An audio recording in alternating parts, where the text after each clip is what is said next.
Hey guys, this is Kaylee, and today I'm going to talk to you about the wigs I used for my Kid Trunks costume. It was not easy to find one already made or the exact color or cut for the version of Trunks that I wanted to be. We looked around for months before deciding on the ones that I used. Alright, so my dad decided to join me, and yeah, so for the purple wig, I used this. Sorry. We found it on Walmart.com, and it was around $15. You goober. Yeah.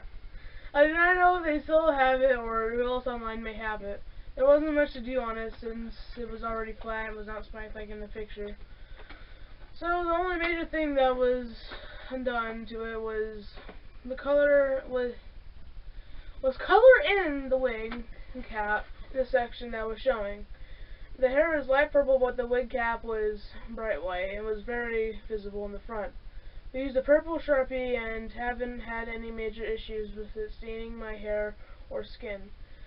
But there's probably a better way to fix that. The color isn't the exact right shape for Trunks' lilac hair, but shows up nice in pictures and in different lighting. And is the general right cut and style for this version of Trunks. You gotta spin it, dude, so they can see. I mean, the poor I had some issues with it at Comic-Con because we didn't know how to store and travel it with the right way, and my dad didn't know how to fix it. Yeah, I did fine. But it came out fine. It was beautiful. But it was my first real wig for a costume, so we're still learning on how to care for them. Yeah, we are. Hey, we should show the inside of where you get the purple Sharpie. So I'm gonna let you pull that off because that way if it gets shown. Yeah. No, you gotta show them the inside like pulling it inside out, goober. So this is where we coat it with a Sharpie. And as you can see the difference. Yeah, there's a big difference. And if we hadn't colored this in, it'd be really visible. Because before it was one line right here, or just a giant streak of white. Yeah. Now you can barely tell that. There's a cap. That the cap is showing. So I'm going to put it on. Ah, it's getting in my eye!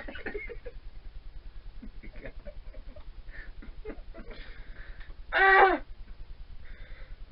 I have been blinded by my own creation.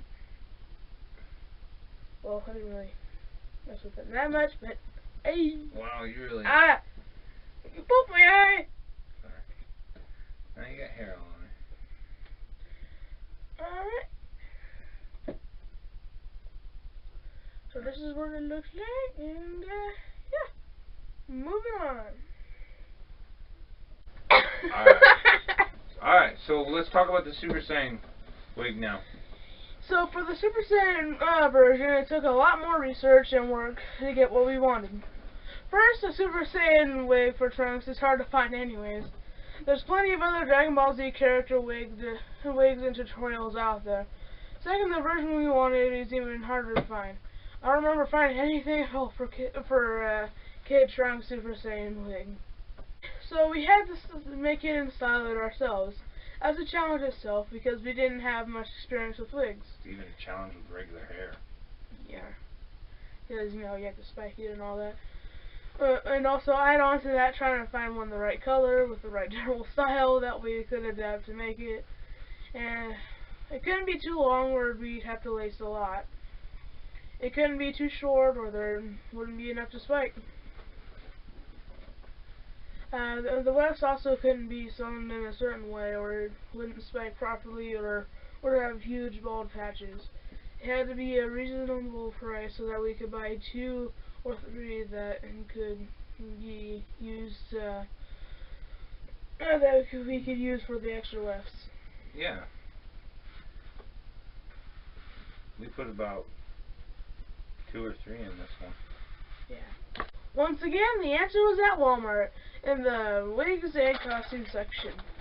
We found this. Yep. We got 3 of them. Yeah, we purchased 3 so that there was 2 extra to take apart, and we needed to add the first one. Add to the first one. Sorry. And each one of them cost $6. Yeah, each one cost $6, and we didn't end up using the third wig, so this is the one that we have. This is the one that we have here. To our salvage. Still in the package.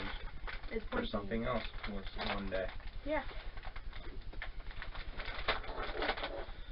So the wig cap is almost the same color as the hair, so we didn't have to do anything to that. We just used a seam ripper to take the wefts off the spare wig so that we could add to the first one. We sewed the extra wefts wherever they were needed to fill in, and sewed them upside down to where they would be easier to stand up. Then we trimmed the... I trimmed a bit in the back because it was a little too long. Yeah. And this is what it looks like. The pointy. So during the fittings, the hairline was weird and the elastic on the wig was very visible.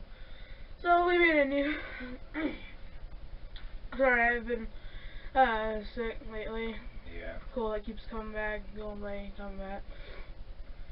So we made a new hairline / extension from some cream colored felt that was dyed with a hot tea bag to better match my skin color. Which was an awesome idea. Yeah.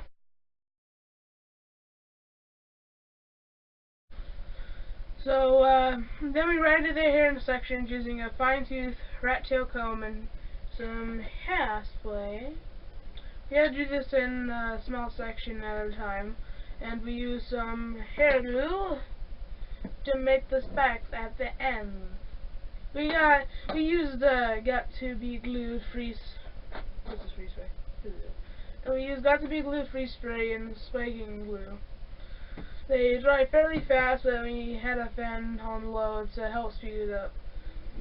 But to help each of the spikes dry, after a couple of minutes, we put in a flat hair clip to hold it together so we can move on to the next one.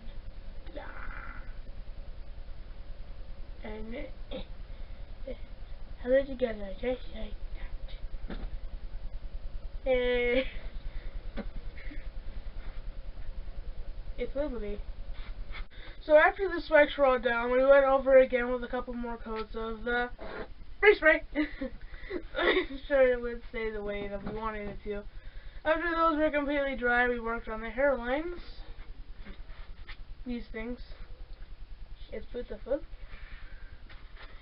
But yeah, we worked on the hairlines and the spare hair from trimming the sections of extra wefts were used to glue along the felt, which is what the hairlines are made out of, to the spikes to cover the elastic.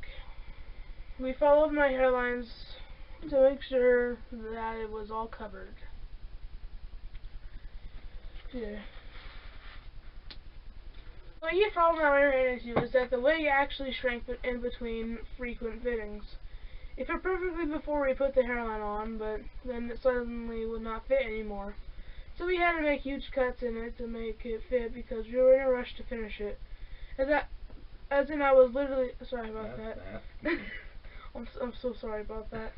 As in I was getting my costume on. Well, I was getting my costume on. Yeah, we were getting ready for while my mom was trying to figure out where to make the cuts to make it fit.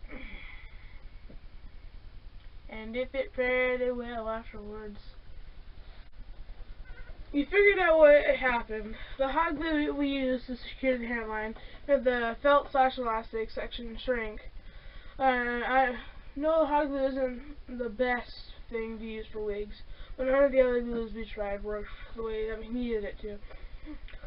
Also because the foam head we used isn't the correct size of my actual head. Nope. It was fine when the elastic could stretch, but the glue interfered with that. But anyway, we finally got it to fix with a lot of cuts around the hairline. It doesn't look as nice as it did before, but people seem just to like it when I was out on Halloween trick or treat. No, they didn't seem to. They really did. You had a lot of people who really enjoyed that hair. It was awesome. A lot of people. So, do this spin again. Just on the. Sure, here's the front. Yeah, just spin it. No, I'll do it. Spin it. Just spin it all the way so they can see it. They want to see the back, front, side. Yeah. See? It may not look perfect, but it looks awesome. Yeah. It's my opinion. I'm not planning to use this for, well, any of them for Comic-Con again, because, You're gonna outgrow the costume. Yeah. By the time next year, I'm gonna be too big for these costumes. Well, not costumes, but for the costume. Well, but that's okay because we have a lot of other ideas that for that. So it was a great learning experience to work on a wig almost from scratch. We worked on it for several weeks, overcoming one obstacle after another. But I think it turned out nice for our first attempt. It still looks pretty good even after it was outside and rained on. The Got to Be Glued stuff claims to be water resistant, and I think it held up really well. If you want to be Kid Trunks for Comic-Con or Halloween, I hope this video will help. It's hard to find the right hero for this version, so plan a few months ahead of whatever you need the costume, or whatever you want the costume for. That will allow any time for researching, stripping of materials, any construction or adjustments you need to make, or one of the many other things that goes into making a costume. Thanks for watching, and this is Kaylee signing off.